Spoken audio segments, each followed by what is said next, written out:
মধ্যপ্রাচ্যের বারুদের গন্ধ এখন বাংলাদেশের ঘরে ঘরে। জীবিকার তাগিদে লেবাননে গিয়ে লাশ হয়ে ফিরতে হলো সাতক্ষীরার শফিকুল ইসলাম ও নাহিদ ইসলাম নাহিদকে।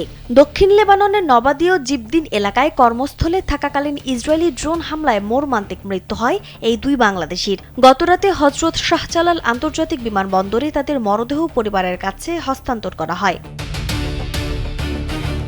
স্বজনদের কান্নায় যখন বিমানবন্দরের বাতাস ভারী, তখন সেখানে উপস্থিত ছিলেন পররাষ্ট্র প্রতিমন্ত্রী শামা ওবায়দ। তিনি শোক সন্তপ্ত পরিবারের পাশে থাকার আশ্বাস দিয়ে জানান, যুদ্ধবিধ্বস্ত লেবাননে আটকে পড়া প্রবাসীদের নিরাপত্তা নিশ্চিত করা ও বিপদে পড়া নাগরিকদের দেশে ফিরিয়ে আনাই এখন সরকারের সর্বোচ্চ অগ্রাধিকার। এখন পর্যন্ত আমরা 10 জনকে হারিয়েছি।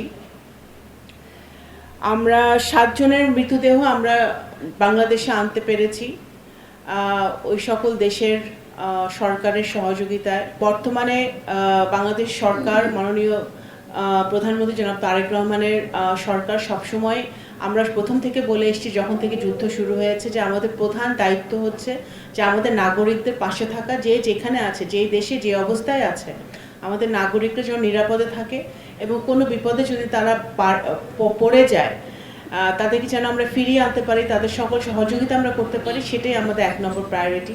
এবং সেটাই প্রবাসী কল্যাণ মন্ত্রণালয় এবং পররাষ্ট্র মন্ত্রণালয় নিরলসভাবে কাজ করে যাচ্ছে। লেবানন সীমান্তে ইসরায়েলের সামরিক অভিযান ও বিমান হামলা দিন দিন আরও জোরদার হচ্ছে। লেবাননের সশস্ত্র গোষ্ঠীর অবস্থান ধ্বংসের নামে বৈরুত সহ দক্ষিণ লেবাননের বিভিন্ন বেসামরিক ও বাণিজ্যিক এলাকায় প্রতিনিয়ত ড্রোন ও ক্ষেপণাস্ত্র হামলা চালাচ্ছে ইসরায়েলি বাহিনী। এদিকে পাল্টা জবাবও দিচ্ছে গোষ্ঠীটি।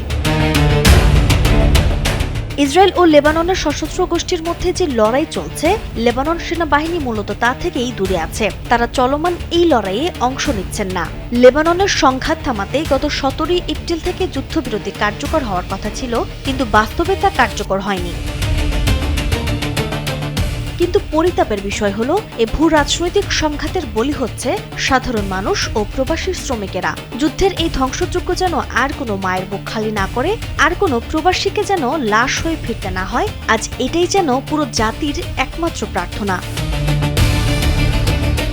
নাজমুন নাহার, উসবা, কালবেলা।